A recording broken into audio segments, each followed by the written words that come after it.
لاندې باندې کوروالی کول. درنو دوستانو ستړي مه شئ. درنو دوستانو غواړم چې نن د کوروالي په یوه نوي ډول له تاسو سره خبرې وکړم.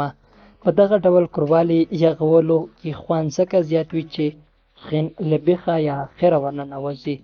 ښځې ته هغه وخت خوند زیات ورکوي چې پښې پرې ورجګې کړئ او تر کوناټیو لاندې بالښت هم ورکېږدئ تر څو کوسې مخ ته راووځي.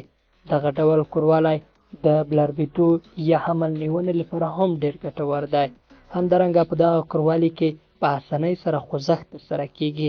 نو د غولو یا کوروالی هر ډول د فاعل او مفعول پورې اړه لري چې دوی څه ډول کوروالی کوي، کوم ډول کوروالی خوښېږي. خو دغه ډول کوروالی هم ډېر زیات خوند کوي. عموما له هغو ښځو سره ډېر خوند کوي چې هغه ډېرې مستې وي. که چېرې تاسو د کوناټیو لاندې بالښت کېږدئ نو دغه به تاسو دې ته هم مجبور کړي چې بیا دغه کوروالی ترسره کړئ. نو به وایم چې هر کوروالی په دواړو پورې اړه لري چې کوم ډول دوی خوند ورکوي باید په هماغه ډول وشي. خو یو ډول ډوډۍ هم خوند نه کوي، باید د کوروالي ډولونه هم بدل شي.